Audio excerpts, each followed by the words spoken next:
I am Marwan Cameron. This is The Conduit. Thank you for joining me this evening. Uh, have a good show for you. Now, this show would have aired yesterday live, except that I was at the Bainbridge Island Museum of Art yesterday speaking for their Share, Learn, and Grow series. And I was honored to go and speak there. And I believe that was the first one back in person as a hybrid. So shout out to the Bainbridge Island Museum of Arts. And I want to say a special thank you to Kristen uh, Tollefson, the Director of Education, Diversity, Equity, and Inclusion Advancement, and also to Quincy Blackman, who's the AV technician out there. So I really appreciate all of their help and assistance and, the invitation. Do forgive me, I have COVID, so that is why I'm looking all glistening. I'm not feeling great. Uh, and man, I went downhill really quick. I mean, yesterday I felt fine. And then around 2:30, I'm like, man, I don't feel so hot, you know, as I was going to do the afternoon shows from Bainbridge Island. And I was like, man, I just don't feel good.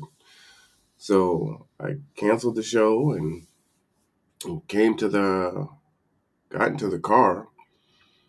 And, next thing you know, I got the chills. I got the heat full blast, the heated seats on. My windows are foggy.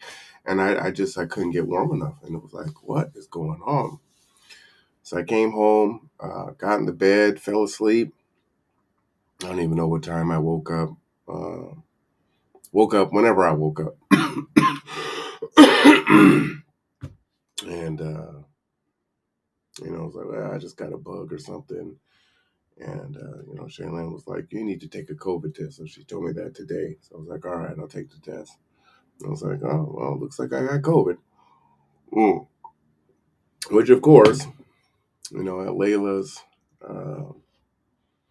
gymnastics competition out in Kent, I was sitting I was on the bleachers at the bottom of the bleachers.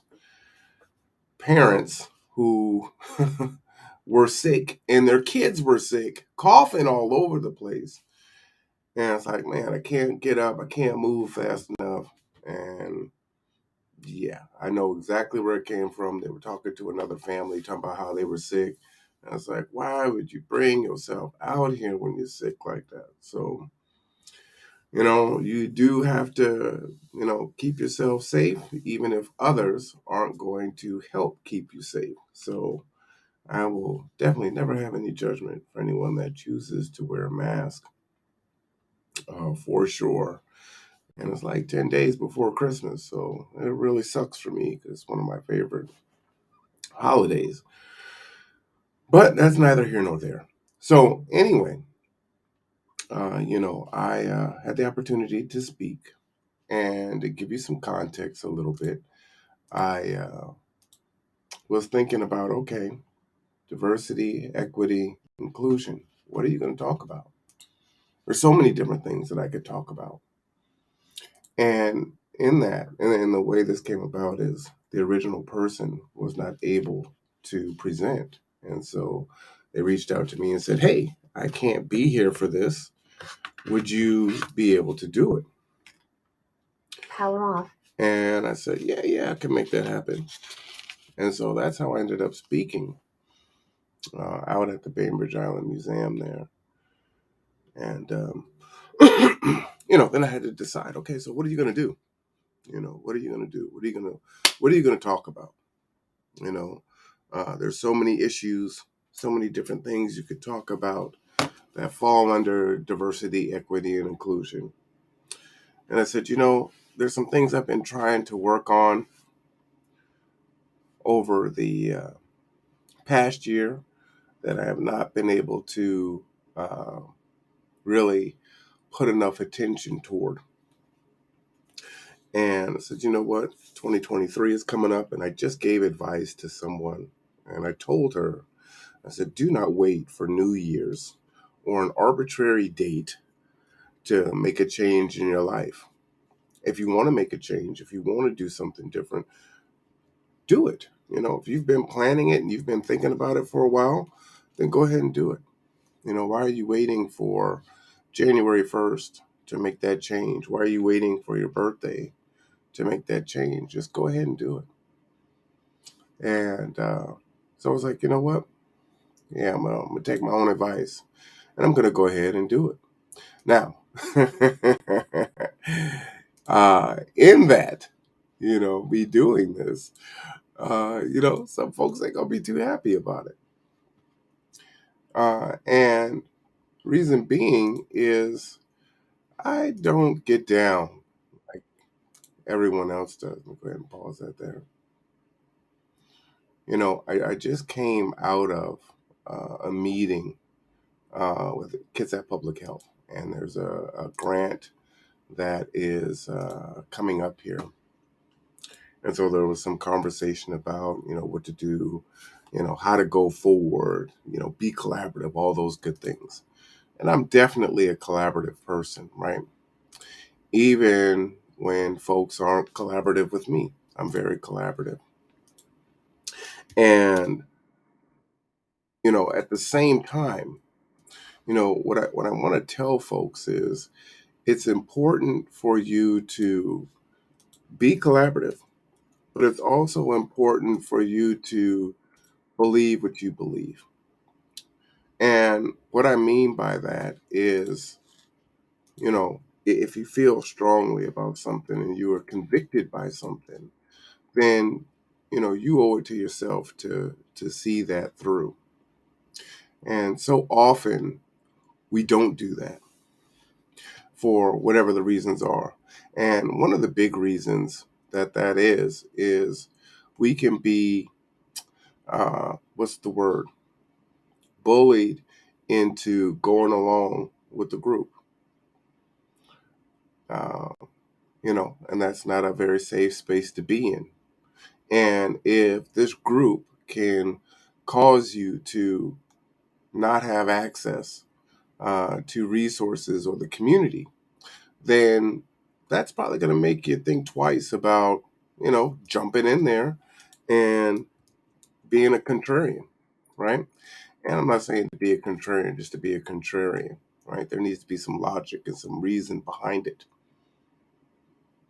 And so, I just encourage you that you still have to remain an individual even while you're working with the collective. That's critical. So I encourage you to do that. I encourage everyone to do that. All right. So that being said, let's go ahead and jump into this. So this is my presentation for BIMA. If you want the documents, those documents will be available to you. Just send me an email and I'll show you how to do that. And I will email those to you. All right. So let's go ahead and get into it.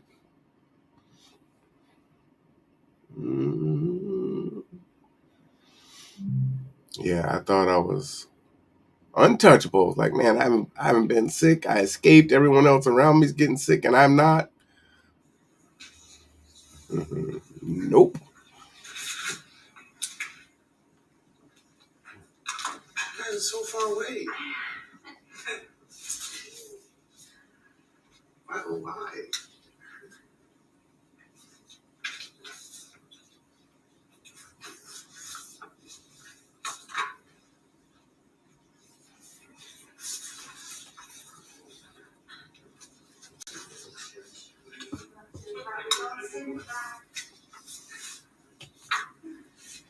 Teachers call on students in the back. You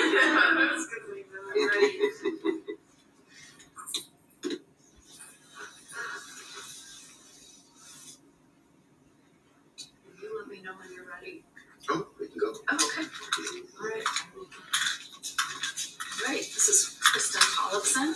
I'm here with another Share Learn Grow. Thank you all for coming in person, and thank you to everybody who's tuned Zoom. As you probably know, Share Learn Grow is an ongoing series that is one way that we are working together as a community of learners on equity issues. And we've had a little bit of a bumpy end of the year, from the middle of the year to the end of the year, with people not being able to show up and scheduling. And so I'm calling Marwan Cameron's visit with us today a kind of a debut or a restart. Want to welcome Marwan Cameron, and I also want to remind folks that we are on Suquamish land.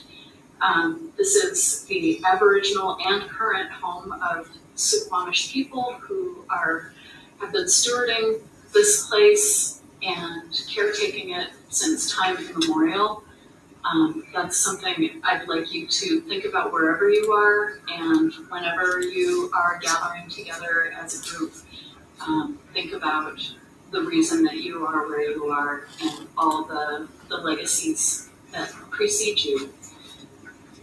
I'm going to go ahead and turn it over to Marwan in just a second, but I want to say that Marwan started off today by saying, Wednesdays are my busy day.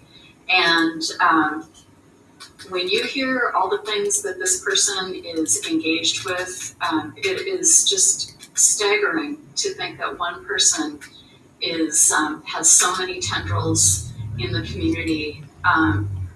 We're so fortunate to have you here, Marwan, because you are connected to so many different pieces of the greater Kitsap region, from justice, food justice, social justice, the library board.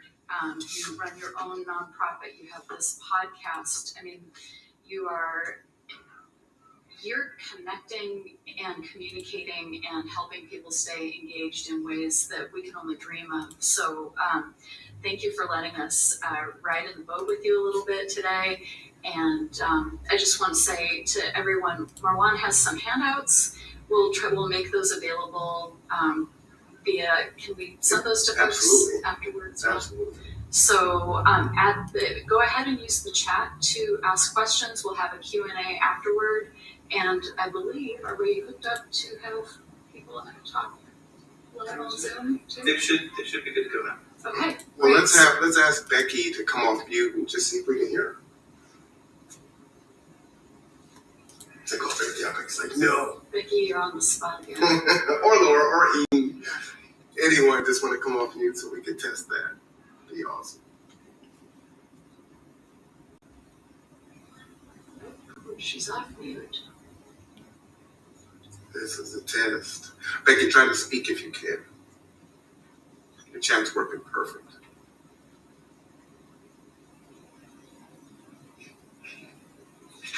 And if not, we can type in the chat also, so we'll make it happen. But I will give the output on there. So I'm gonna go ahead and get started. Thank you for the warm words. So my intent was to come on wearing a hoodie. And this is going to be quite an interesting conversation. I don't think many of you have had a conversation quite like this in the work that a lot of people are doing. So the actual handout, Kirsten, is here. If you wouldn't mind handing that out to folks in the room. And I will pull it up on the overheads for people to see. We're going to get into the subversion of Black culture. The subversion of Black culture. A little bit about me. I was born in Buffalo, New York in January. Very snowy. Back then, if you weren't married, that was frowned upon. And so I went into homelessness immediately with my mother. She tried the best she could, stayed with some folks, stayed in some shelters, gave me up for adoption. I was in foster care till 5, was adopted from 5 to 14, went back to foster care. The last place I lived as a ward of the state was the YMCA downtown Seattle at 17, and I emancipated myself at that point. I didn't see any real reason to just stay. So that's a little bit about my history. I only have a 9th grade education. Got my GED 2 days after my 16th birthday. I was a brick mason I actually built the Safeway and the Walmart in East Bremerton. And I fell off the scaffold and destroyed my back. So I was like, degenerative disc and joint disease. I actually have surgery next Friday. So it's actually easier for me to stand. And so I had to go and reinvent myself, which meant going to college. So I went to OC as a student back in 97 and didn't know in 2012 I would be an adjunct professor there, teaching business management, general studies, and many other things. I did that for about 5 years. I created some programming while I was at the college because there's a lot of non-traditional students like myself, a lot of homelessness at the college, folks taking baths in the bathrooms, sleeping on campus.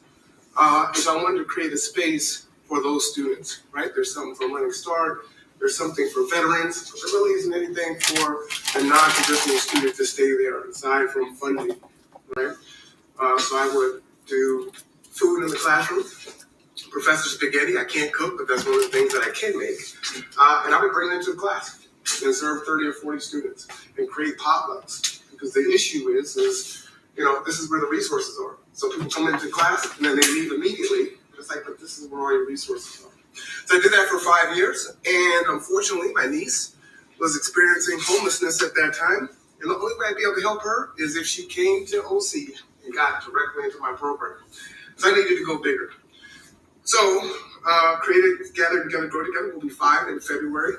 Basically, think of us as a cab or an Uber for low-income and indigent folks. We have contracts with Kids Out Mental Health and several other folks. And we get people around. We're about half the price of an Uber. We do transport a lot of people here in Bainbridge Island to Seattle to specialist doctors' appointments, things like that, methadone clinics, you name it. So we do all these things. We also feed the unhoused. And what else do we do? Oh, start a podcast. So that's why you see this equipment here. As Kirsten was saying, on Wednesdays, I have a show at 1, which is why my normal setup isn't going right now. And then I do a weekly podcast with KCR and the Bremerton Housing Authority. And then in the evening, I'm covering city council meetings or the Olympic College board meetings or Central Kids Act board meetings. So you have this paper in front of you, The Subversion of Black Culture. And I'm just going to read this here. Let's go ahead and put this up for folks that are viewing. There's some things in the chat when I'm pulling that out. Are they good? We're good. All right. I like good. All right.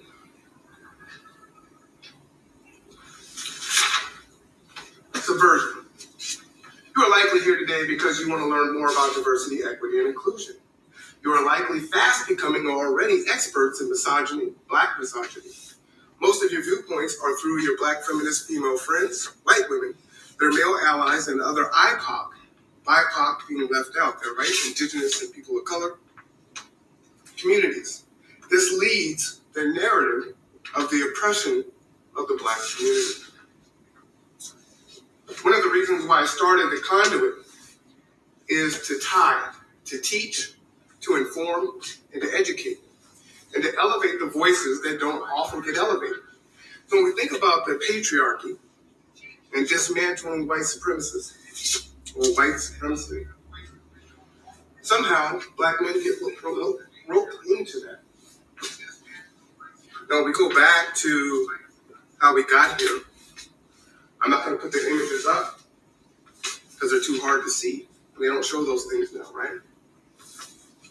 Transatlantic trade is what Texas schools now want to call it. But we were raped, we were murdered, we were chattel slaves. And so not only did black women go through that experience, but black men went through that experience also. When that ended and we went through Jim Crow and all the other things, yada, yada, yada, somehow again, black men have been lumped in to toxic masculinity. But I would submit to you, as we look at these things here, we're going to talk about the educational stats, about how our 4th grade boys, and there's some stats here for you after, aren't reading at level. Black boys, not the girls. Men experience homelessness more than any other group. There are very few, if any, emergency shelters or DV shelters for men.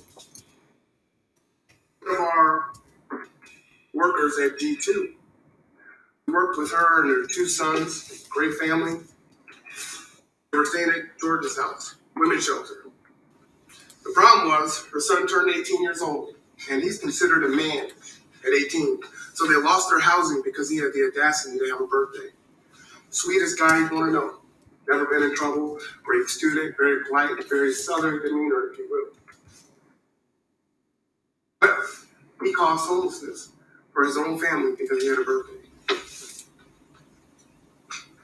See, these are the things that aren't talked about. Now, there's something that I want to bring your attention to. Let me go ahead and flip this down. Go ahead and flip on the back. And one of the reasons for this is flat blackness. Just by show of hands, how many of you have heard that term, flat blackness? You know what that is? All right. So what flat blackness is when you use some statistics to talk about an issue. Black men get killed by the police more than any other demographic. Okay? But then you say, hey, well, we've got to create these resources, justice. And somehow black men get left out of the mix.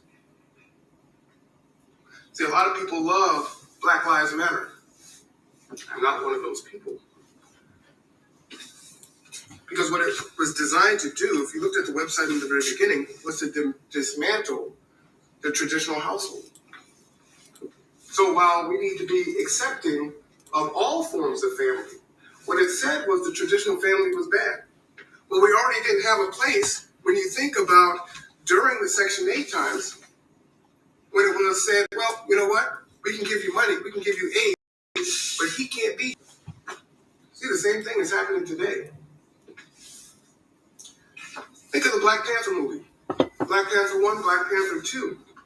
If you read the comics, and I am a big comic person, then you know the history of T'Challa. He was the third smartest, and he could fight, right? Only Reed Richards and Iron Man were amongst the top three. But that was subverted.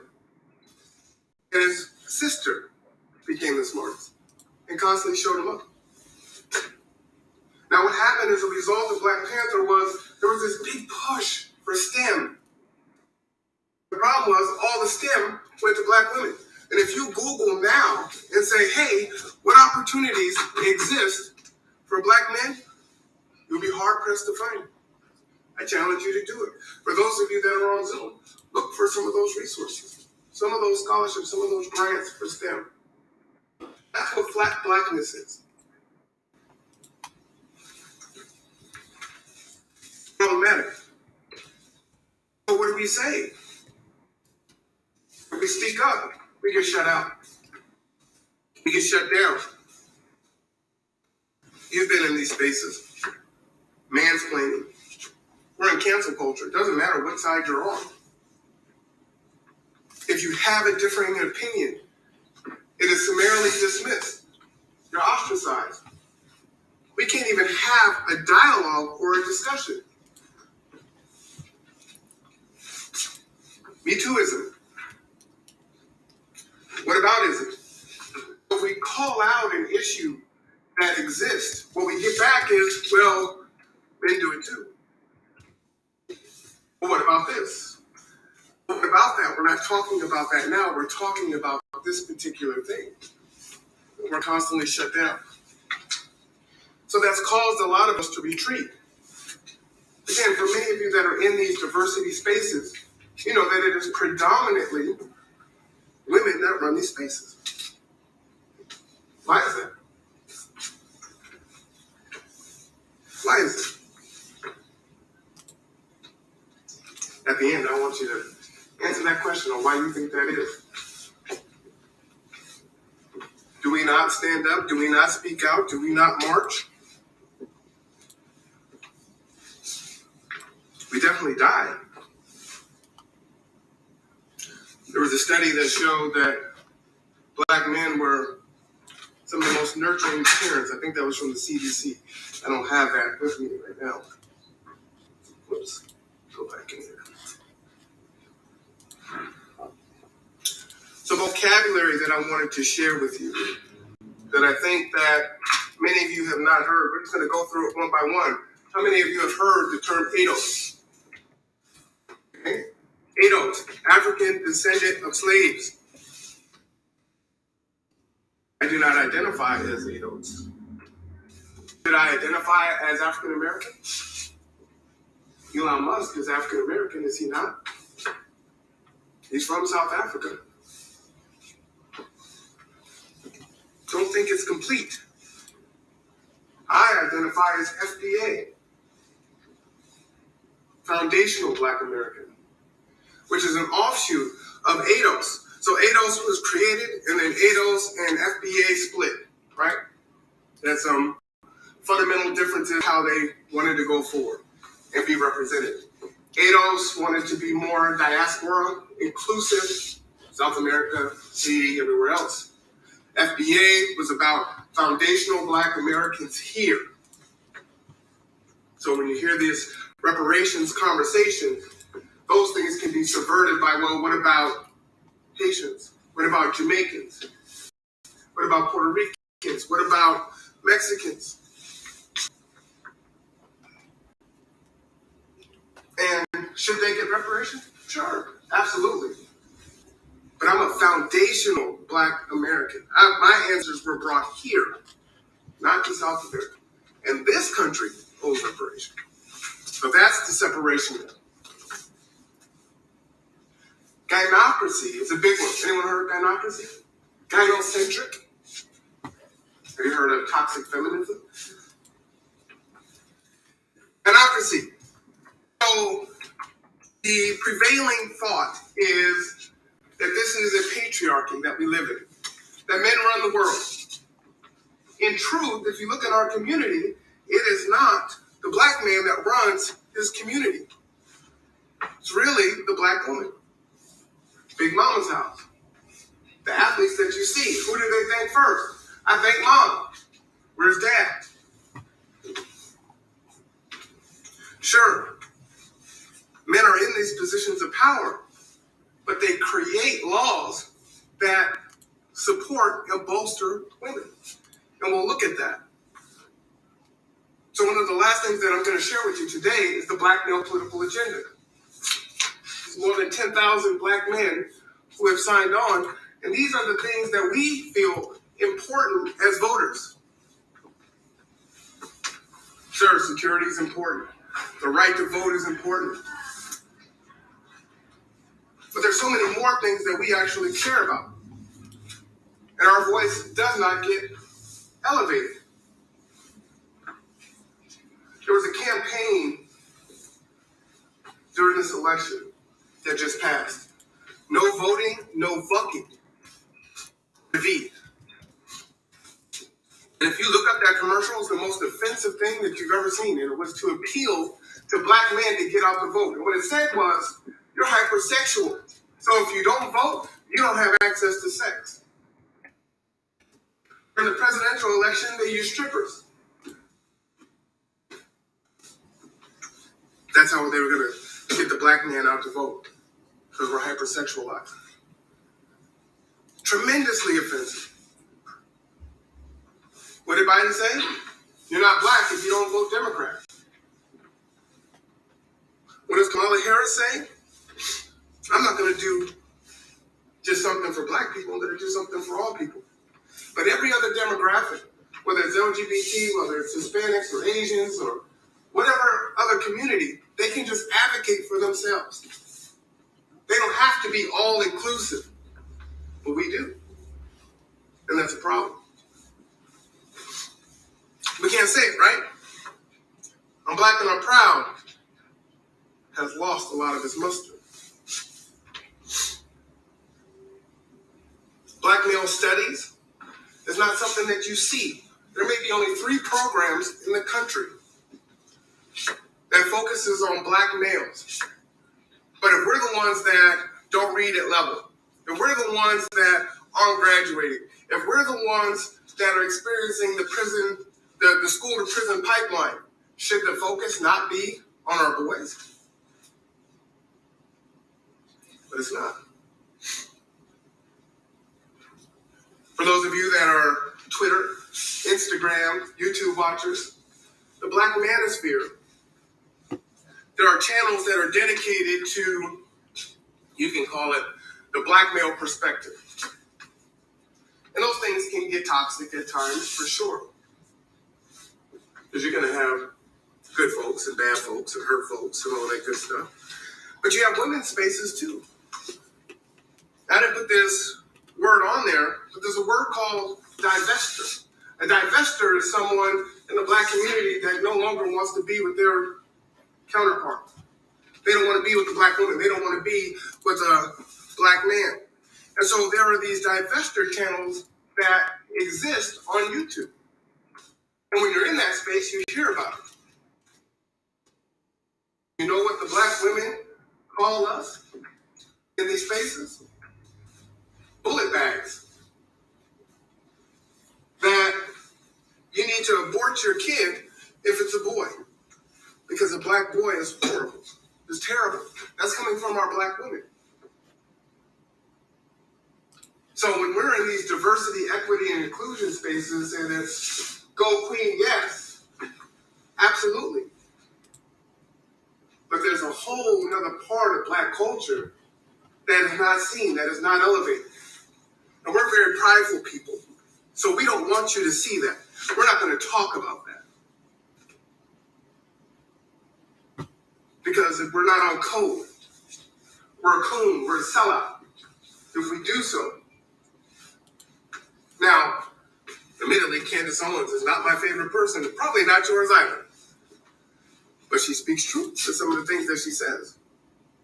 But we're so sensitive that we can't take the truth and parse out the intent behind it.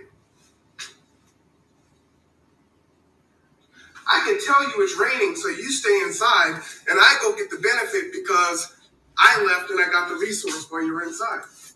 She can tell the truth, but because she has some undermined agenda, right-wing agenda, we just summarily dismiss it. Same thing with Kanye, or Ye. With Kanye, with Kyrie Irving, they took off their bank accounts, severed their partnerships. Who was the gentleman on the paper there next to Kanye who said that Sadie Hook was a myth?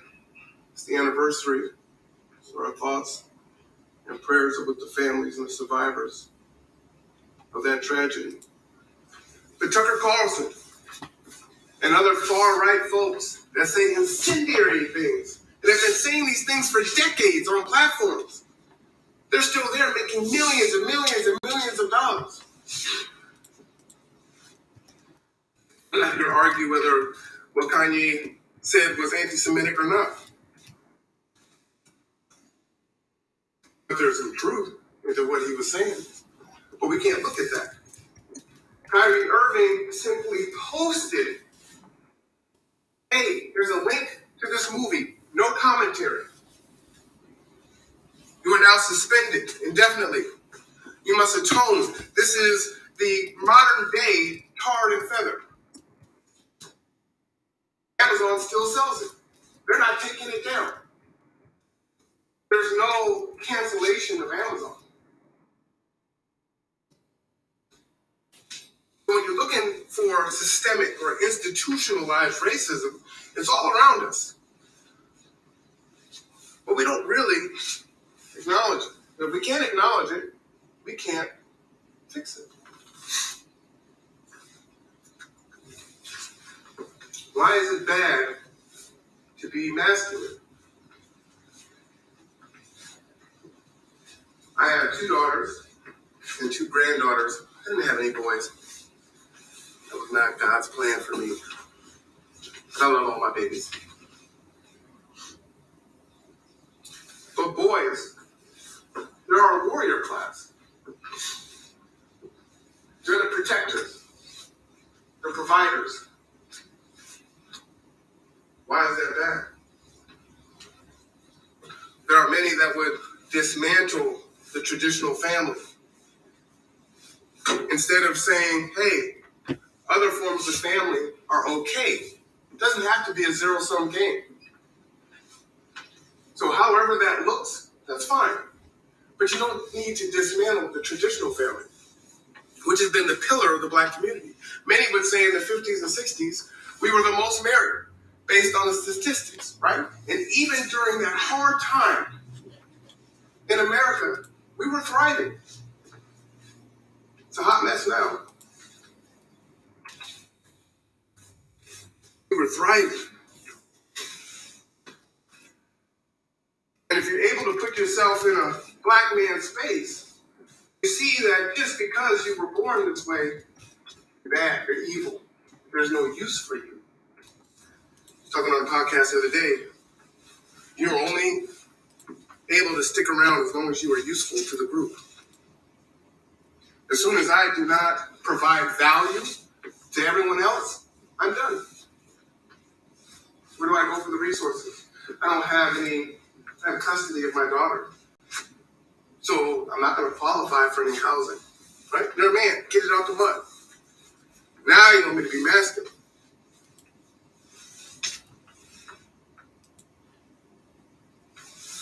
But we lead homelessness. We die the quickest. We're paying into Social Security that most of us will never see. It's been like that forever. I think we lost another 3 years during COVID, so our life expectancy dropped another 3 years. We actually die more than women do with, what is that, breast cancer, with the pink. So the NFL wears pink in honor of breast cancer. We actually die in higher numbers for the cancers that we get, but we don't even advocate for our own cancers. Hell of a thing. Talk about that.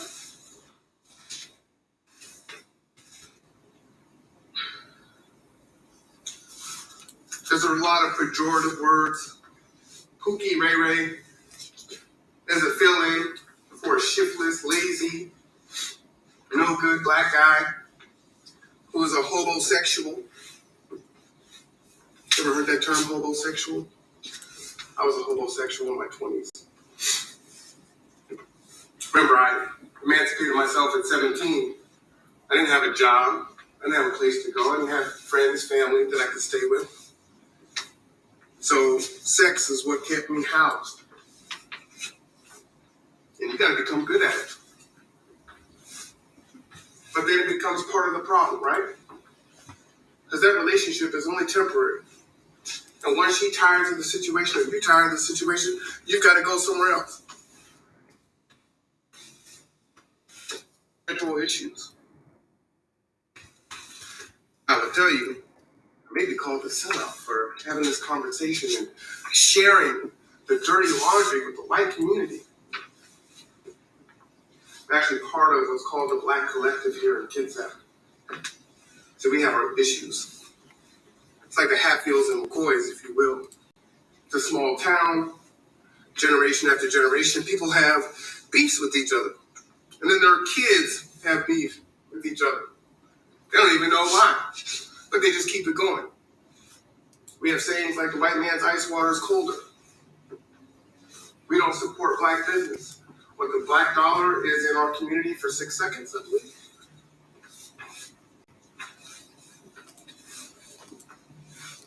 I've been around for 5 years. Most Black people would tell you, oh, there was no Black nonprofits in Kitsap. They knew who I was. They knew what I did. Crabs in a barrel mentality. You probably heard that term. These things are hard to hear. And so what happens is you get other terminologies. MGTOW, men going their own way. SYSBM, save yourself, Black man. Why do I have to be a martyr for my community that doesn't care about me? That isn't going to support me? Matter of fact, the only time I'm really find justice impact. So if I'm coming out of jail or prison and I need help, and I'm in a society or the BIPOC community or black women can help, then they're there. BIMA had Kamante, what's his last name? Carter, right? He's out now. That's awesome. And it's a hell of a story. At the end of the day, there are so many black boys and young black men that have never committed a crime, especially one like that are sitting here in Kitsap County that have no support. There's no programming. There's no funding.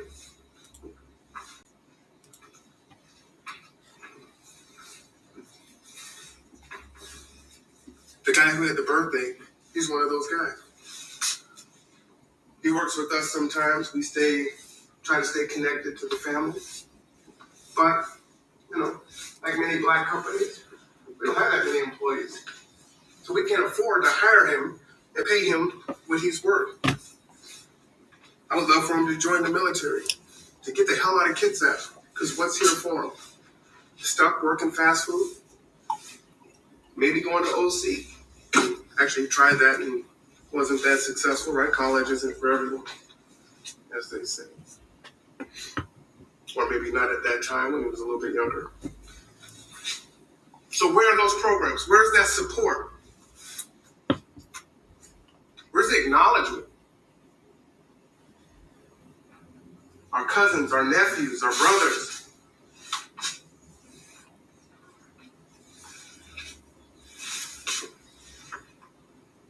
That's why SYSBM, Save Your Community, Black Man. That's kind of the counter to Save Yourself, Black Man. Which says, hey, you know what? You need to take your place in leadership, and you need to help your community. You need to do whatever it takes. You need to be that martyr. It's not going to be fixed unless you do it.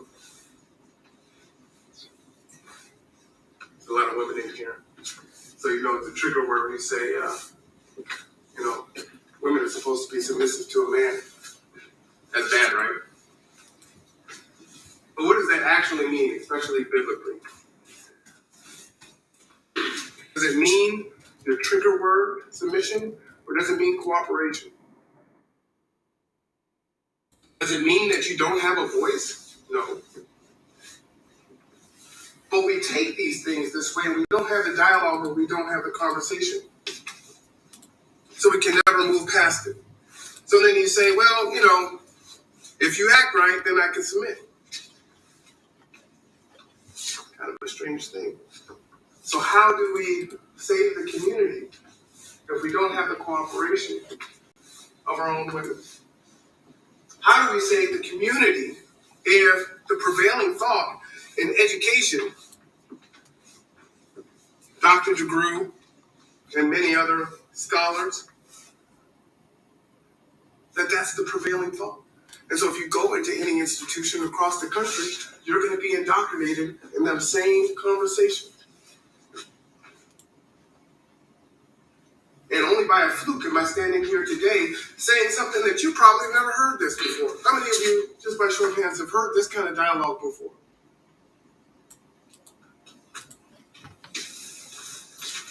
Is it shocking? Am I a deplorable human being? Does it seem fair? Is it logical? I mean my argument, not the situation.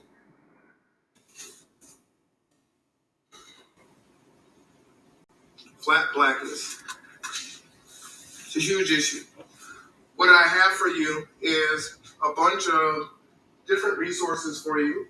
So there are some websites, and we're going to check out Dr. T. Hassan Johnson. He is a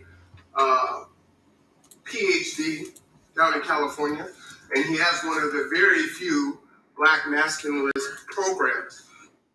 And we're going to check out the political agenda. But blackdemographics.com is a great place to look at Black statistics. They're updated in 2017. The CDC, Pew Research. We can look at these things here. A few books. that I would encourage you to read. An old one, Ralph Ellison, The Invisible Man. There are a ton up here, but this is one. And then Dr. Tommy Curry, The Man I, should be required reading for everyone. A couple videos here on the new Jim Crow from Democracy Now! But let's go ahead and take a look at the politics. So, what were we talking about for the midterm elections? Immigration, safety, voter suppression, right? That's always a big one, especially targeting the black community. We need to get out and vote. If our candidates, I put R in quotations, don't win, black men typically take the fault, right? But when you look at Trump being elected, when you go back and you look at the numbers, our numbers track. We still voted for Trump in the same pretty much percentile. White women voted for Trump. Hispanics voted for Trump. Asians voted for Trump. LGBT voted for Trump. But they weren't condemned. Now, there were some issues with family members canceling each other out.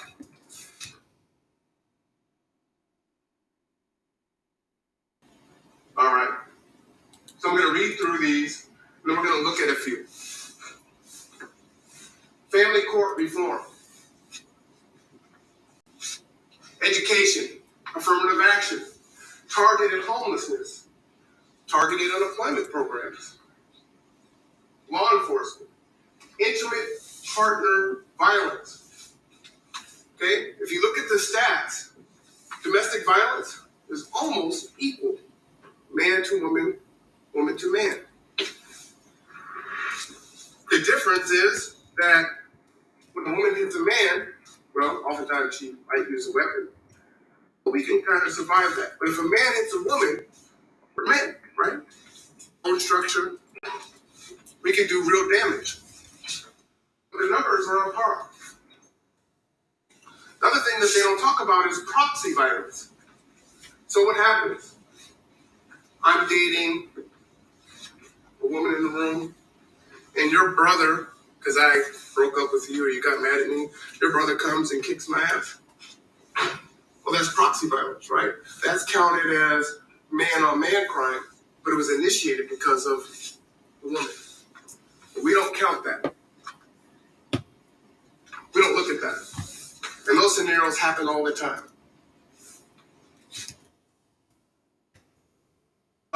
Health. Targeted cancer campaigns, treatment and recognition, small business support, Social Security and life insurance family support. Again, most of us aren't going to see Social Security. I have degenerative disc and joint disease. I'm morbidly obese. I have sarcoidosis, which is a lung disease. I'll be 50 in January. What's the likelihood that I make it another 15 years? Now that's the reality. So I'm paying into a system that I'll never see. So what can be done? Paternity leave. Reverse voter disenfranchisement. Black male specific reparations for the transatlantic slave trade. And the United Nations for genocide. So let's go into a few of these. Child custody. I'll put my glasses to read this. If you're able to suspend how you feel, these are emotional things. Married couple, love each other, they bring a child into the world, they're both parenting, and hey, it doesn't work out, there's a divorce. And it doesn't automatically go 50-50. Why? That's not even logical.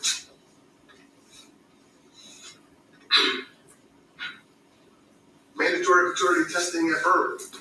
There's actually a really high percentage of men who believe they're the father and they're not. I think it's in the teens or somewhere. That's high, right? You think you're bringing a child into the world and it's not your child. The problem is if you put your name in that birth certificate and you find out years later, most states, it would take a miracle for that to be reversed. Your intention was to take care of that child, so now you're on the hook. That's how it is for a lot of men. Not just black men, but men.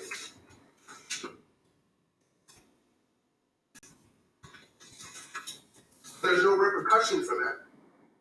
Right? The destruction, the emotional damage, the trauma. Nothing happens to the mother. Oh well. How does he move on from that?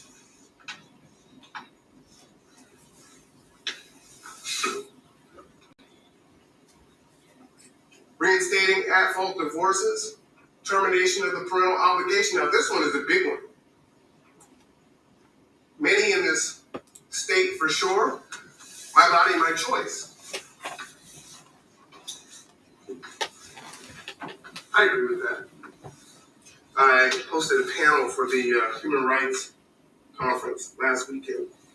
And one of the panelists, women, said, hey, I'm against abortion, but I'm for your right to choose. And I'm like, you need to come on the podcast and have this conversation, right?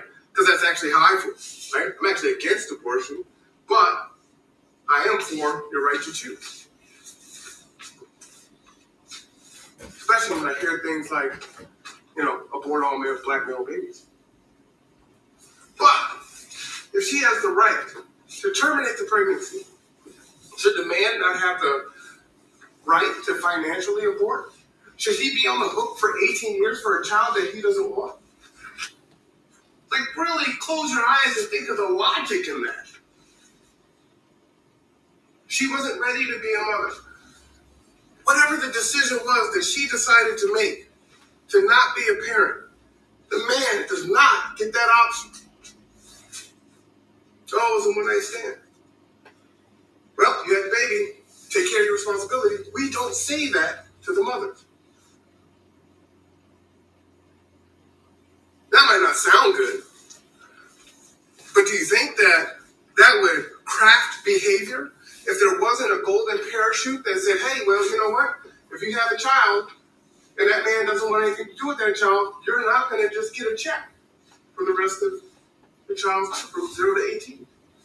Regardless of whether he pays or how much it is or whatever, right? If you're watching the news, Kanye is paying $200,000 a month to Kim Kardashian. They're both allegedly billionaires. Why the hell would he pay child support to her? That's insanity. But that's how the system is created. And we just go along with it. But we don't see how destructive that is. So when this man, because everyone understands that housing is a crisis, right? There's no affordable housing.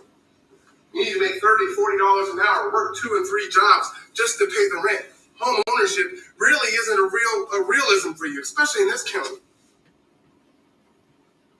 So he had a baby in his 20s. He's paying child support. They're garnishing his check at 25, 45, 50%. They take his driver's license if he doesn't pay. They take his passport. They took mine. I have it back now.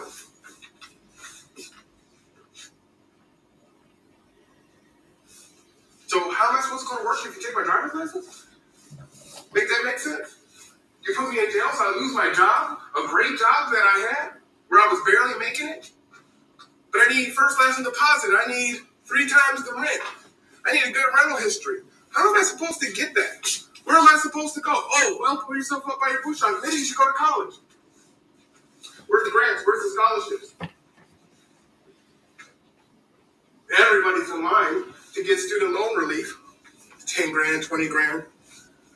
Most people lost their mind when that came off the table. So it makes sense how black men can be the most homeless. See, these things start to track. And I know this is a really hard one. Financial abortion for the case of females stealthing. I'll wrap up. Oh, I got like 10 more minutes. The Q&A's at 1, right? Anytime you want. Okay. Anytime I want. I could do this all day. I'm like Captain America. Drake had an Instagram model over. And, you know, they had their fun.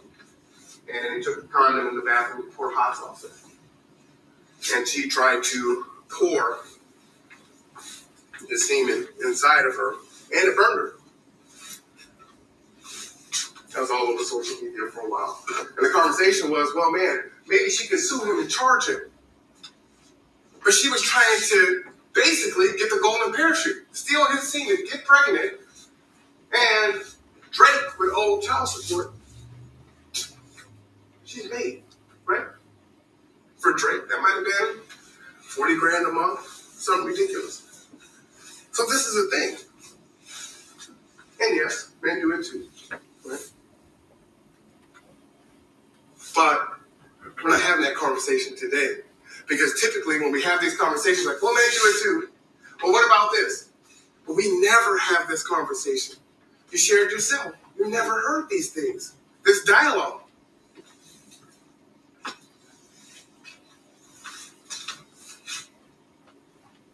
That's scary. Child support value system. We advocate for instituting a system where goods, services, and time spent with the child should be calculated and valued at a dollar amount. Anything remaining. Also, child support should be capped at $2,500 per child, regardless. You know, before I met my ex-wife, she had to pay her rent, she had to cook, she had to pay her bills. We got married. We did what we did. But somehow I'm supposed to be responsible to keep her at the level of the life that she was at before, or when we were together. Men don't typically recover from that. And if you get divorced more than once, it's tough. Have you heard of gray divorce? We're watching a lot of older people getting divorced. Stallone just went through, his wife filed and they took it back. A lot of older people filing for divorce. It's tough. And can't make back what he did during that time. We can only rebuild ourselves so many times. So right to a lifestyle. Does not the man deserve the lifestyle that he had before? We can't change these laws because if we even talk about it, we're misogynist. It's toxic masculinity, just for me uttering this. The dialogue, it's a conversation. But I can't change it. Actually, the women would have to change it. Because it's a gynocracy. And the system is set up, although it's ran by men, to make laws that support women.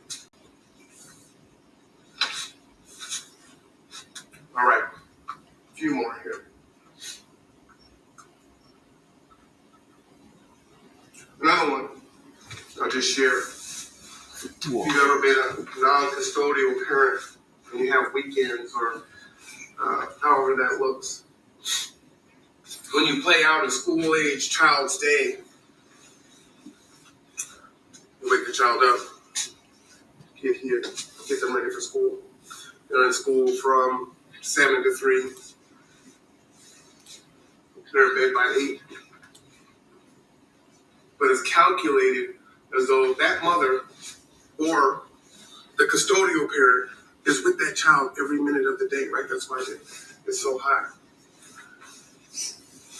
But the non-custodial parent doesn't have those supports because if they only have the weekend, then you need to engage because that's the only time you have with your daughter. That's how it ends up being the fun time parent, right? Because you're doing activities, you're going places. And then a custodial parent can become resentful. It's like, I've got to take care of all the business and you get to go out and have all the fun. Well, the fun costs money. And I'd actually like to do some of the other things too. Because believe it or not, it is a respite when they're in bed at 8:30. And I can get some things done. Or they're at school.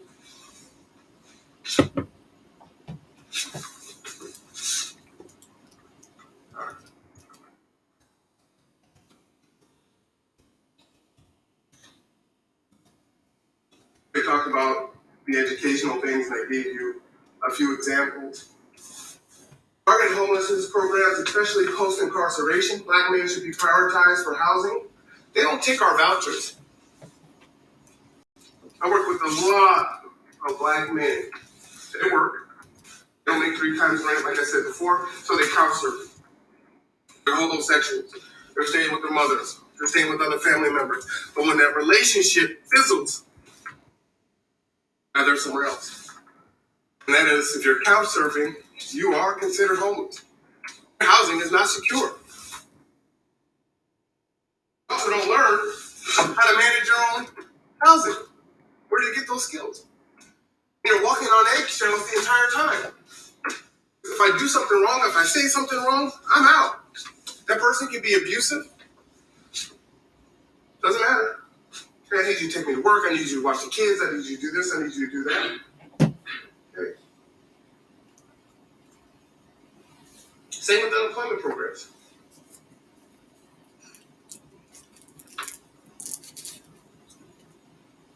Criminal sentencing reform.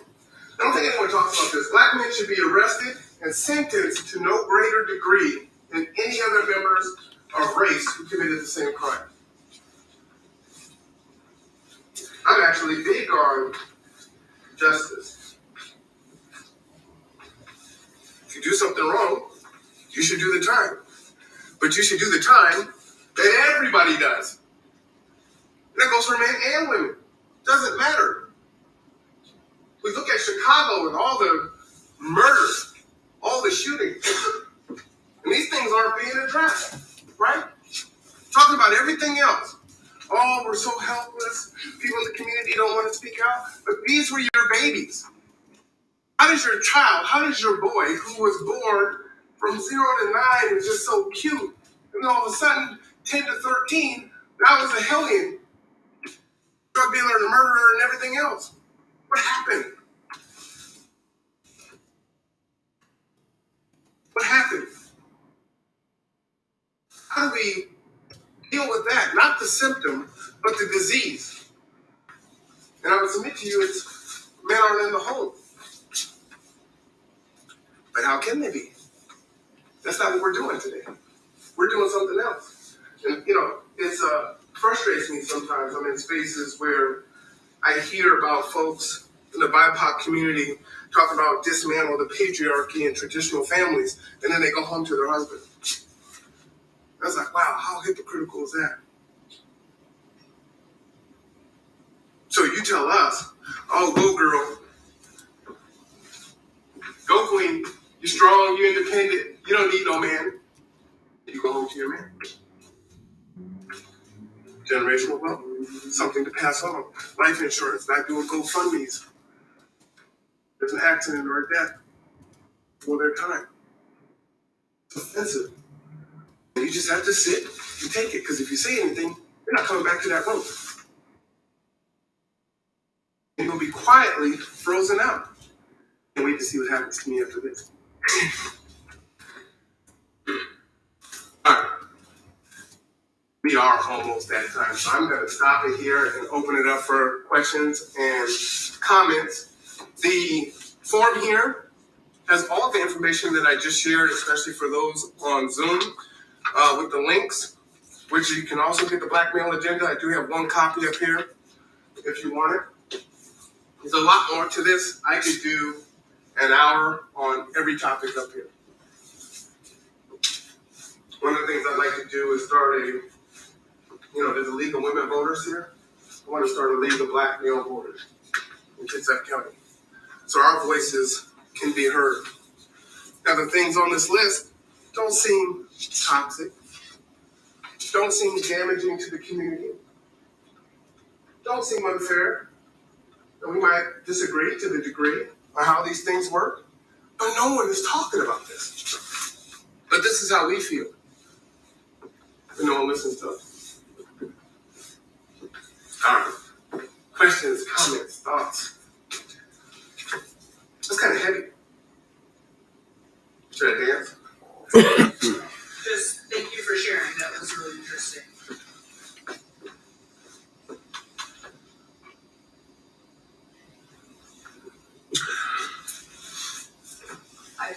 just want to say that this is a really good reminder of how everything is connected, and it's starting in one place and starting to follow the path or unpeel the onion or whatever metaphor you want to use that is really provocative.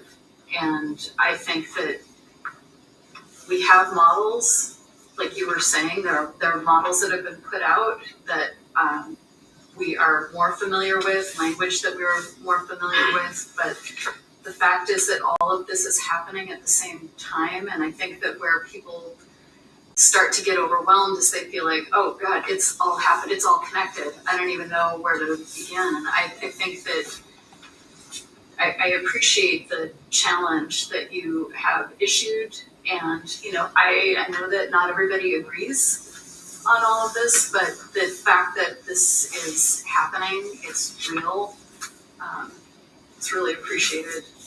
I appreciate that. What's interesting is we don't all agree with the prevailing thought that's out there, right? But you have the power to not agree with everything that I'm saying. I don't have that power the other way. Thoughts? What's going through your mind? Mm-hmm. Me and my husband talk about a lot of the inequality between straight up men and women. All races.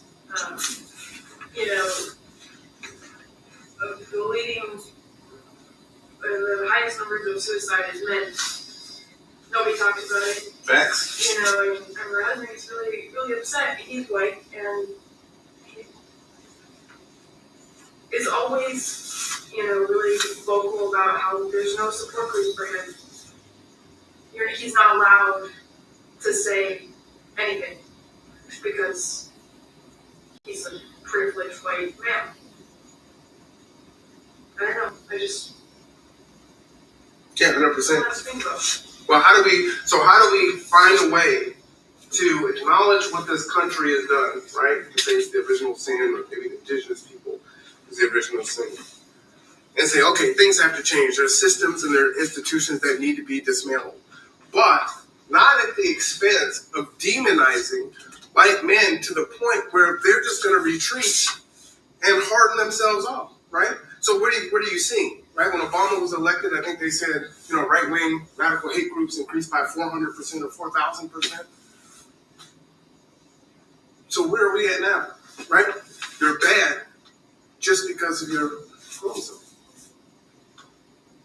Now, you have to own your part in it, but black men have to own their part in it. Black women have to own their part in it, right? You have to dismantle these institutions and these systems, all of us.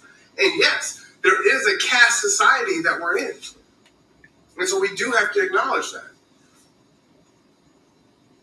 But we can do both at the same time, because ultimately we got to work together. If you are a believer, right, it's going to be a black heaven, and a white heaven, and an Asian heaven, or it's going to be heaven for everybody that makes it. I don't think we do it. We can do both. I think we have to. And we control it. Never ran a nonprofit. Never run a podcast. YouTube. Just watch YouTube. It's been 2 years. 800 videos. Have the audacity. Have the unmitigated goal, as Stephen A. Smith likes to say on this video, to make a difference, make a change. To have these conversations. Dialogue. This isn't hate speech. Perspectives. You hear all the time, the black community, we're not a monolith. We're not a monolith, right? Neither are white people or Hispanics. There's white Democrats, there's white Republicans, there's white independents, right? But somehow it's glaring when it comes to us that we can't think differently. And we have to go along and get along, and if we don't, then we're sellouts and coons and everything else.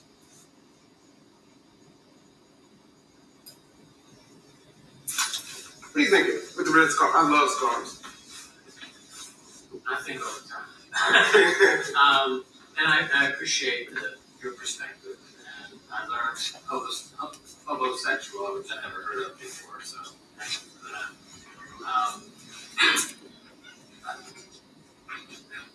I think that we have to come up with another word other than privilege, because when you talk to white people, and we talk to them on the ferry a lot when people talk about white privilege, everybody automatically thinks you're talking about money. And white people will say, well, I don't have any money, I'm not privileged. But they don't realize that when I wake up in the morning, I don't have to worry about driving in any neighborhood I want to drive in. I don't have to worry about going to any store and not being followed by the security guard. They don't realize what privilege is. They automatically think that it's money and it's value. And that's not what I believe white privilege is. I wish we had another term for white privilege so that white people could understand the advantages that we have that others don't have. And we have to look after each other. Facts. I guess the only thing I would say to that is we're all intelligent people. You know, on my podcast, if I talk about really serious things, I say, hey, you know what? We can all be intellectually honest, right? We're going to suspend our emotion. We're not going to, create red herrings or straw man arguments. We're going to listen to what is being said and not listening to respond, but listening to understand, right? So if we are intellectually honest, then you can say, hey, there's white privilege that exists. Now let's explore how you have white privilege regardless of your financial status in this country. I have a transportation company, and I'm going to use the word because I hate when the news says, well, a teacher said the N-word. I say the word. One of our clients in a wheelchair, alcoholic, would defecate on himself. Very mean person. Understandably. He would call my black drivers nigger.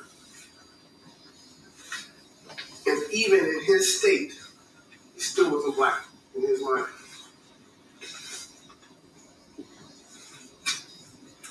It's a hard one to take. It's like, you're really calling me that?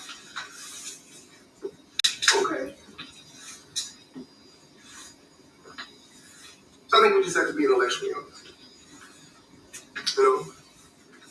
What does privilege look like? Your name on a job application. It happens. They're trying to dismantle affirmative action. Black women are the most educated in this country, right? But everything is still, black women need to go into STEM. There's a pay wage disparity. But we don't look at the truth of the wage disparity, right? I know I sound like a right-winger. But if you're not in those positions and jobs that pay the higher wage, and you're in office jobs, are you supposed to get paid $80,000 to $100,000 a year to sit in the office or to be an orator? I mean, when you adjust for that, the chasm isn't so. But we can't have that conversation. Most people won't even look at the stats. So if we can do that, we can say, okay, yes, do we need to get more black women and black men into STEM fields? Yes. But we also have to look at how we got there. Part of it was through civil rights was getting access, get your education, and get a government job. Well, they might get furloughed this week. Right? So if you're not a construction worker or a business owner, you're not going to make the same. That's true. I'm going to be in social justice studies. It doesn't pay. Teacher doesn't pay. I agree that we should pay our athletes. We should pay our teachers like we pay our athletes. We pay our firefighters and our police like we pay our athletes. We're going to do it pretty quick.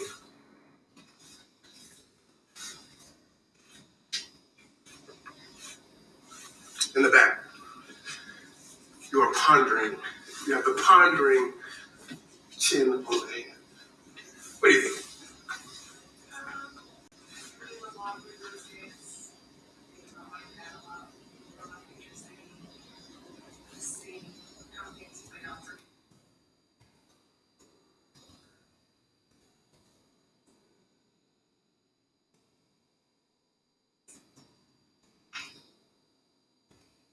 We just suffer.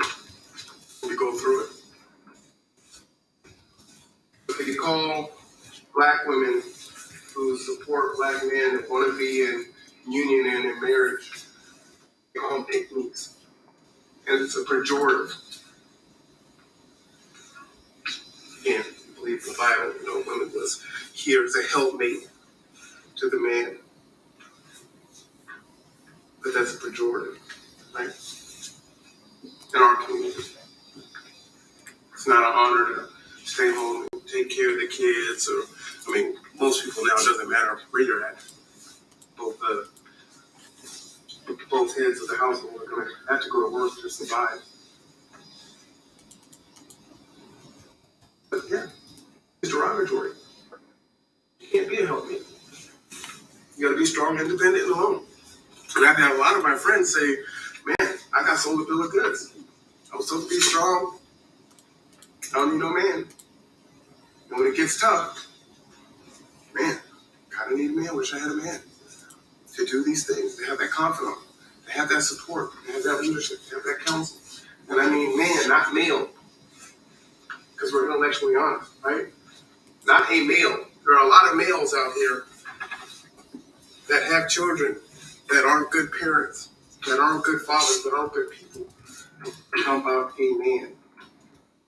Is there anything in the chat?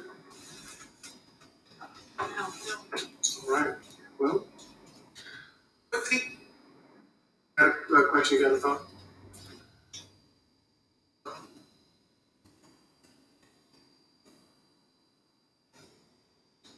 I'm still trying to mull it over. I mean, there's so much truth that you spoke. There's so much that I see, and I have even experience here, on the island, down the street from where I work, getting badge and all. I think what I want to know is where do we move forward in acknowledging inherited traumas? You know, I think we have done a lot of damage to the last 4 generations and the next 2 with inherited traumas and prejudice. And it's like, where does that stop? How do we change that? Starts with that temerity, that unmitigated goal, the audacity to speak your voice, to speak your mind. And for us to stand in solidarity, the way that black women do, they're awesome. Black women are awesome. They're awesome, right? They're powerful. And funny. All of the above, they're fantastic. They have a way to galvanize and support even while navigating their own traumas. The blueprint is already there. We just have to start doing it, which means that we have to be in communion with each other as men, and that we have to be in communion with our women, right? And say, I need to be heard. You love me. I'm your son. I'm your brother. I'm your cousin. I'm your nephew. I'm your father. Please hear me. I'm hurting. I think that's where it started. Did you? Yeah, I'm just curious what spaces you feel like are safe to be able to do that. What kind of There is a safe space. So this is the first time I've done this. Yes. And originally when I was working on this, I was just going to talk about just the black male political agenda. I wasn't going to go into all the other things. But what I recognized is I had this very unique opportunity of Bainbridge Island, of all places, to launch this as a tipping point, right? And there's no leadership here to sequester me or to push me down or to say what-aboutism or, not all. And now it lives. And now it's been recorded, so now it will go out. And hopefully that will stimulate others to have dialogue. There are men's groups that exist, and we talk in our little circles, but it doesn't go beyond that. And even then, because it's a gynocracy, right? There's still a lot of, I love my mother. Don't talk bad about black women. Don't do this. Don't do. So we can't even just say how it is and how we're feeling. Our feelings aren't even validated. But this is the first time.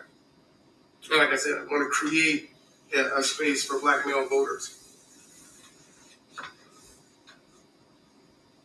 That's why I cover city council meetings. I'm on the audit committee as of 2 weeks ago. I got voted in for the city of Birmingham. So I want to understand the money. But more than that, I want to share out that knowledge. The knowledge isn't for me. The knowledge is we the people, right? That's how this country was built, we the people. So I need to get in and get the information and share it out. That's really what the conduit is about.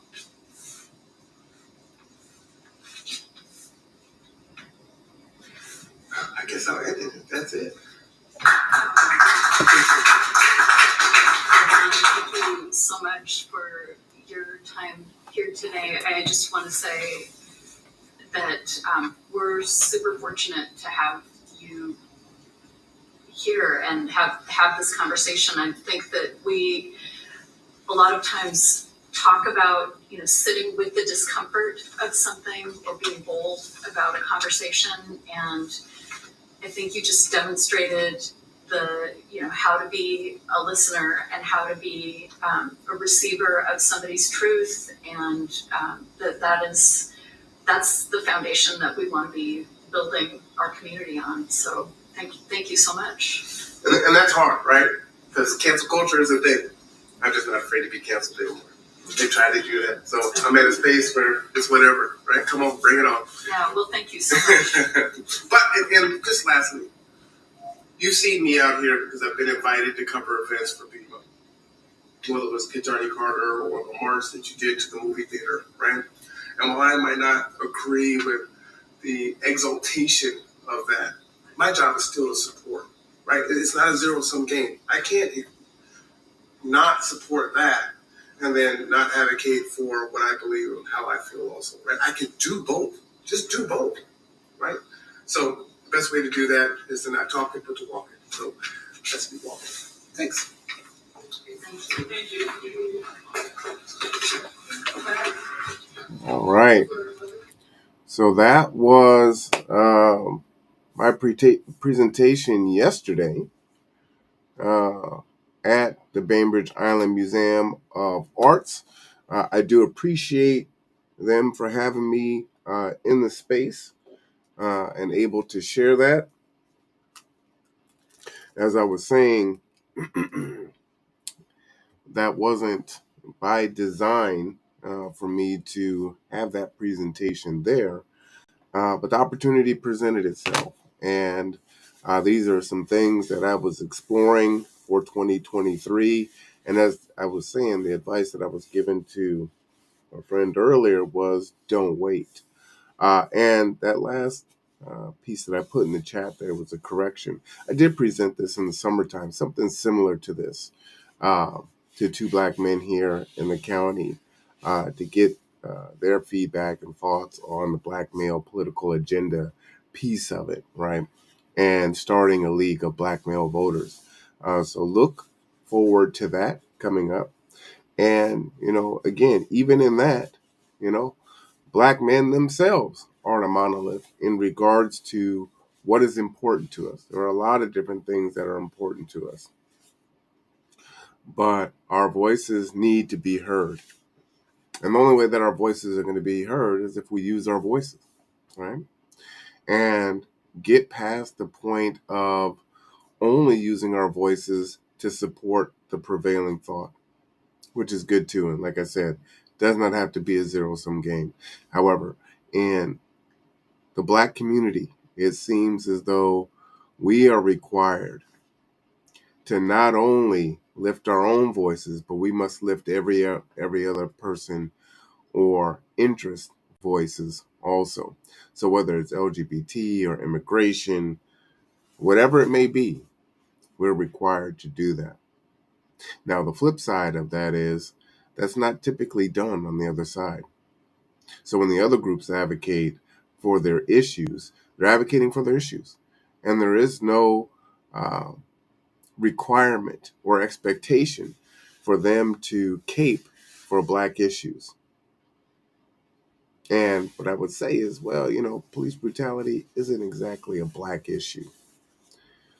Access to voting isn't just a Black issue. But some of these things are.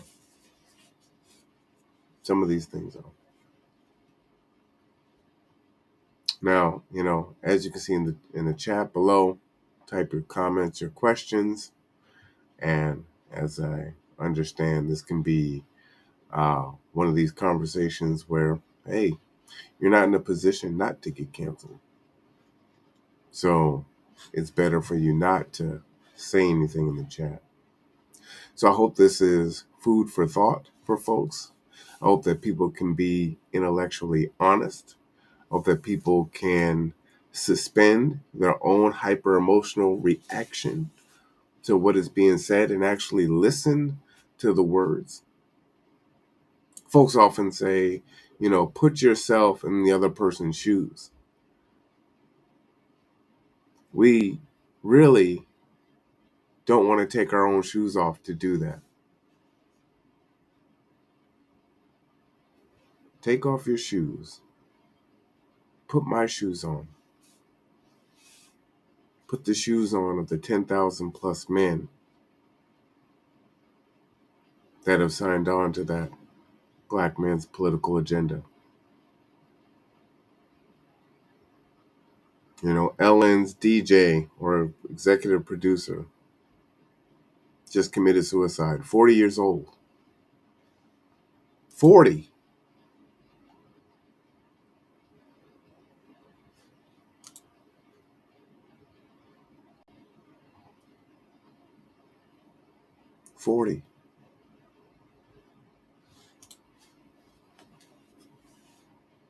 Please understand suicide awareness and prevention, 888-910-0416, or go to imhurting.org to get emotional support during times of crisis. This is the holidays. Everyone is welcome to talk about what's causing them to feel pain. Crisis counselors will listen to you without judgment and help you feel cared about and safe. The holidays is a really hard time.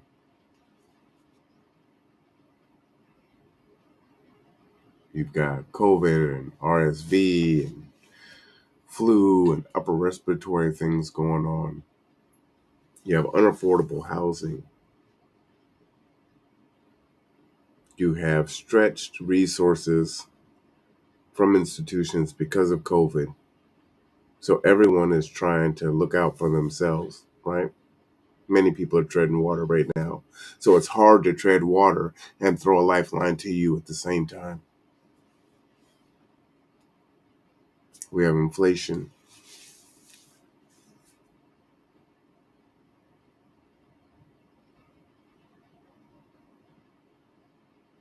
So if you're feeling slighted, or if you're feeling like, oh, I'm a sellout, or I shouldn't be saying those things,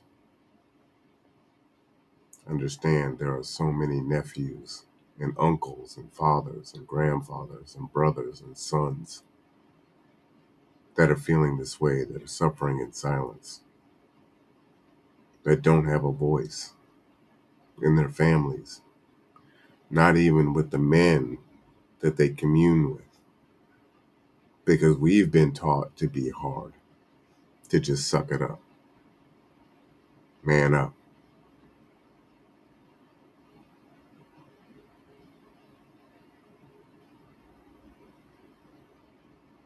We're seeing the apathy that is happening. Well, not just Black men, but just men in general. Religion is down.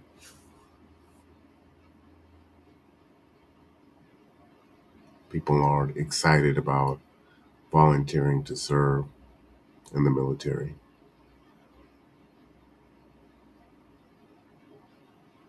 lying flat was a thing, right? This is a problem, and it needs to be addressed. And the only way we can do that is if we're going to start having the dialogue. And I'll say one of the most frustrating things that I see is, as I end this, for liberals, there was a time where you felt like the Republicans were bullies. You know, the whole, and I would use the example, right, with liberals. But you felt like they were bullies. And what I see from liberals, from the woke left, is now they have become the bullies that they hated, which is usually what happens. This isn't the right canceling people. It's the left. It's the liberals. And so while you social justice folks raise your hands and make space and want healing and all of the different things, be wary of the people that you have locked out of that conversation.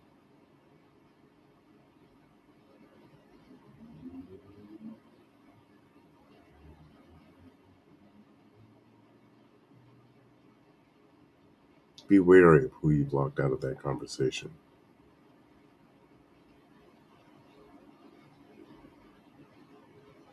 Because when you're looking at the brass tacks of things, when you go back to slavery, there were white men and there were white women. And it wasn't that they were forced to go along to get along.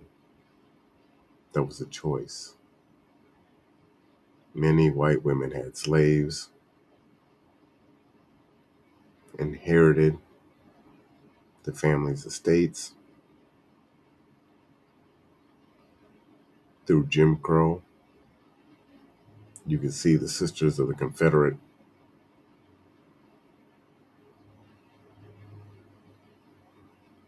You can ask the question, who sewed the robes? Clan robes. Little kids' robes. See, women are the first teachers. But somehow, through feminism, we've all been indoctrinated to men are bad, patriarchy is bad. But see, black men didn't have that position to operate in the patriarchy. Because the white man and the white woman were the slave masters. And somehow now in this conversation,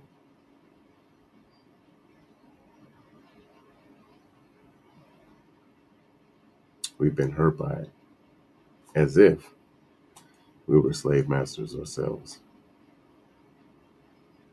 as if we participated in Jim Crow ourselves, as if we weren't the Emmett Tills, as if we weren't suffering from the modern day lynchings, like Chris Brown at the award show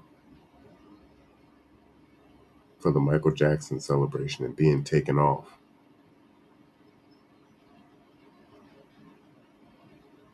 That's what systemic racism, institutionalized racism is. Did he do something bad? Yeah, probably like 10 years ago. But you have men and women in your families that have done things bad, that continue to do things bad, that continue to profit off of those things. And they are forgiven.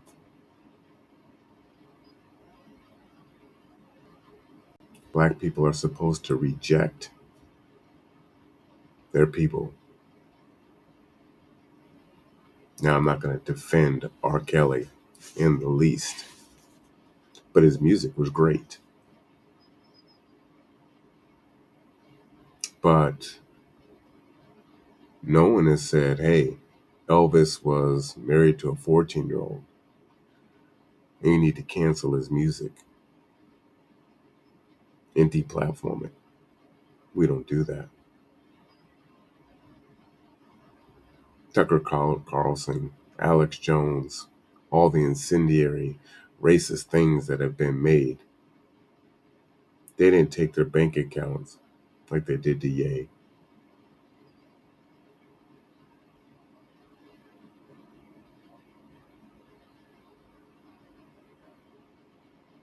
Modern day tar and feathering. And if you can do it to one of the richest black men in this country, it sends a hell of a message that the rest of you Negroes better not get out of line, because we'll shut you off too. If we can do it to him, we can destroy you. So we'll take your brand deals, Adidas, or Adidas as we call them. German brothers. Go do the research. German company. And they have the nerve, the audacity to cancel Ye.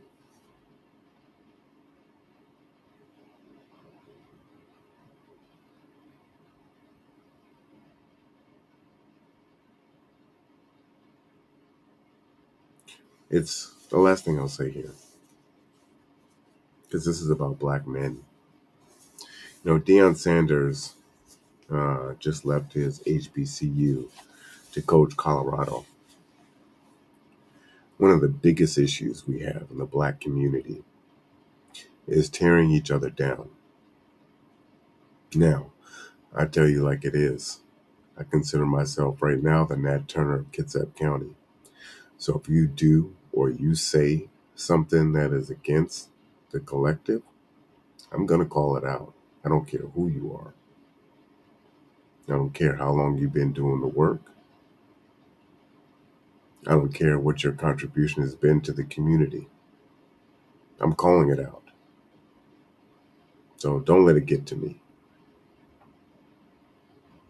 However, when people do good things, that has to be called out too, with the same energy.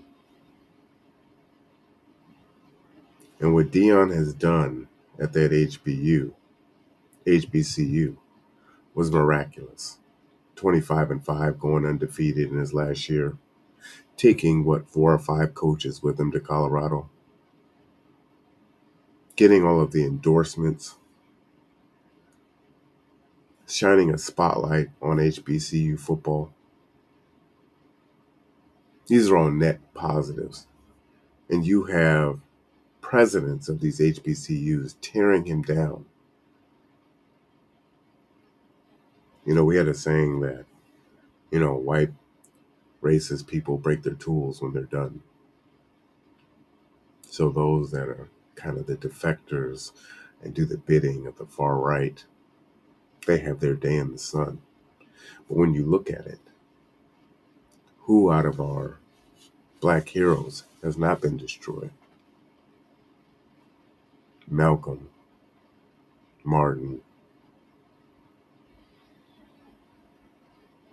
So many have been murdered. Michael Jackson, Prince, have all been vilified. Bill Cosby. People can reach back 40-something years and levy accusations.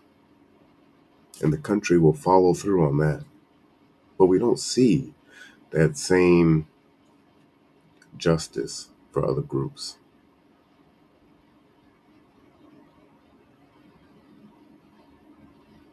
Tiger Woods. Even Jordan through the gambling. Everybody has their day.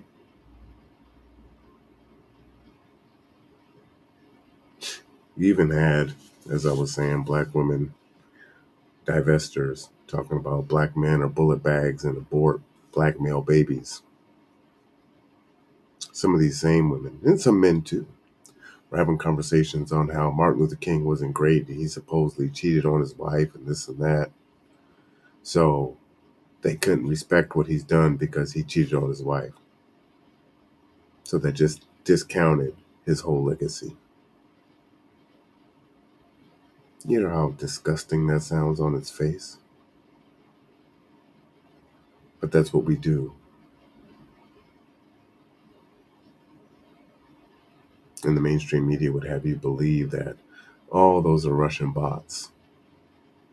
When you can go to Clubhouse, Reddit, well, let's not say Reddit, Clubhouse, YouTube, you can watch black women saying these things. Prominent. Those with hundreds of thousands of followers. And read the comments.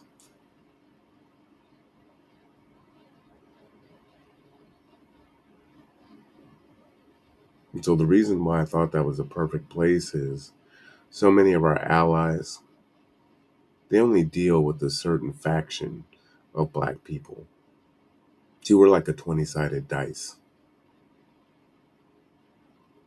And other social justice folks and other BIPOC people that are doing good work, they only deal with one side of the black community.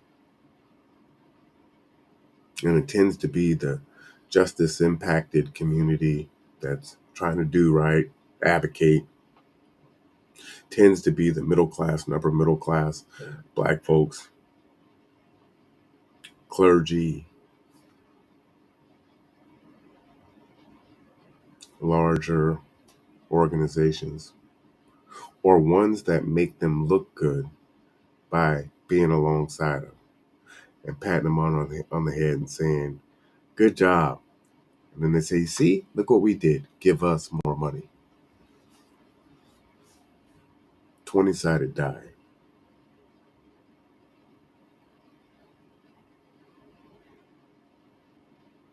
When so many of us live in poverty, and not the federal poverty line, but below that line.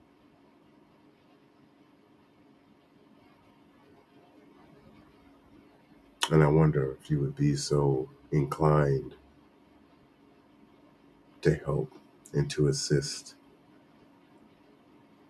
I don't want to stay on too late, but one of the things I bumped into the other day was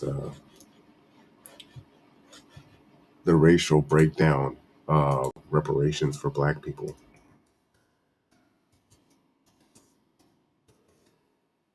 And it was horrible. Oh, I found it right here. Let me pull this up before I end. So, I always wonder, how much are you really allies? Black and white Americans are far apart in their views for reparations for slavery. This was written, not even 3 weeks ago, November 28th, by Carrie Blunzina and Kiana Cox. Discussions about atonement for the enslavement of black Americans have a long history in the United States, and efforts toward reparations for slavery and racial discrimination have moved forward in some places in recent years. In 2021, Evanston, Illinois became the first city to create a reparations plan for its black residents. And California that year set up its nation's first state-level reparations task force. Earlier this year, Harvard University created a $100 million legacy of slavery fund. That's laughable. To allow scholars and students to examine the university's connections to slavery. We're just going to, just going to examine it. And who's examining it? Americans view the prospect of reparations mostly negatively.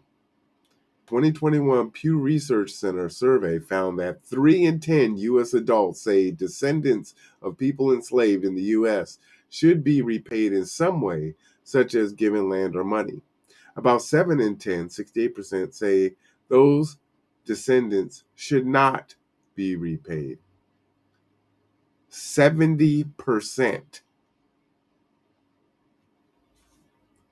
But your allies?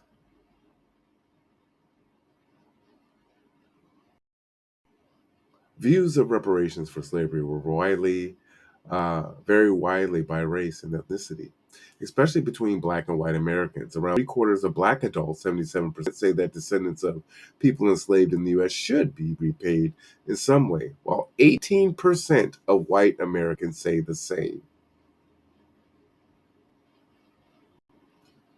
18%.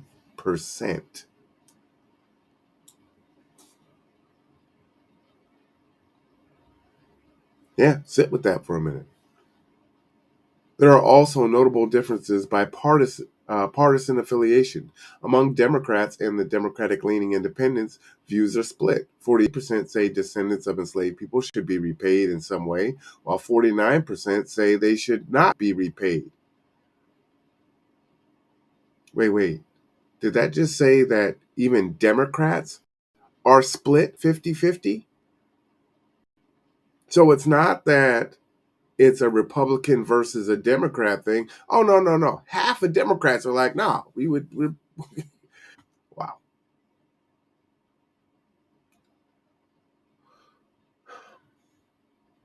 While 49 say they shouldn't be repaid. By comparison, only 8% of Republicans and GOP leaners say these descendants should be repaid in some way, and 91% say they should not.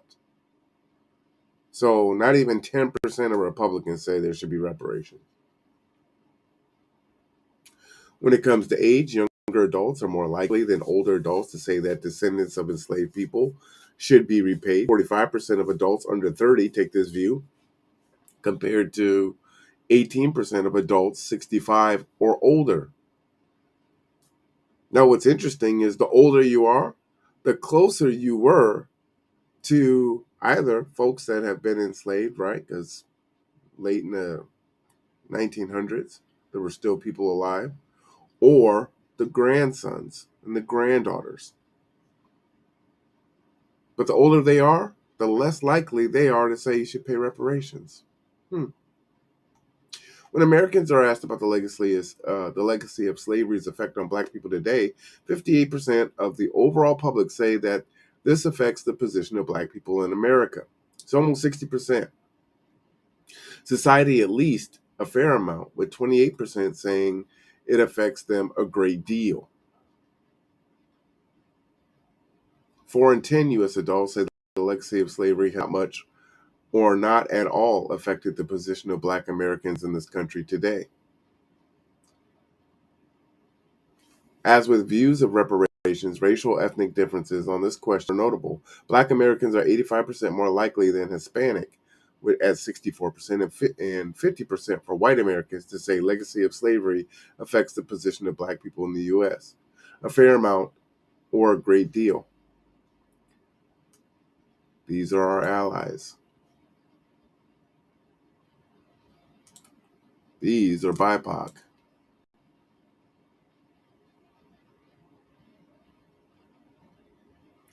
The partisan gap on this question is also wide. More than 8 in 10 Democrats, 82%, say the legacy of slavery affects black people in the U.S.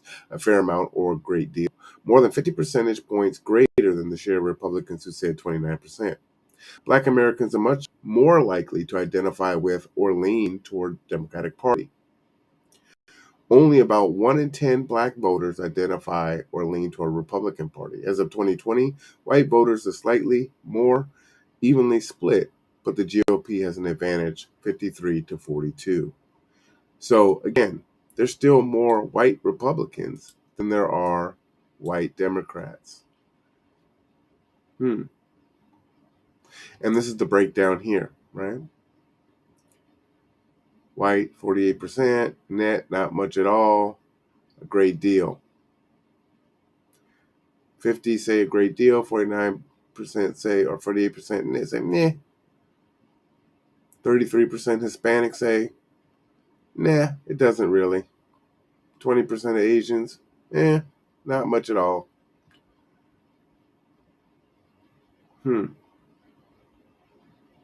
I'll put this in the chat if you want to read it. This is a Pew Research poll here. Fascinating read.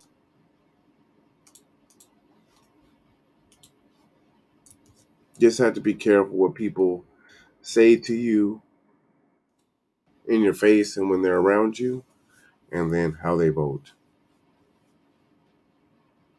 It's how we were so off, right? People, when Trump was elected, so many people were surprised because in the polls it was like, oh, no, no, no, no. And then when it came to it, that's what you got. All right, I'm going to wrap it here. This was the Share, Learn, and Grow from the Bainbridge Island Museum of Arts. Again, thanks to them. Thanks to Kristen and to Quincy for getting me set up. I was glad to do it. Hope to do it again.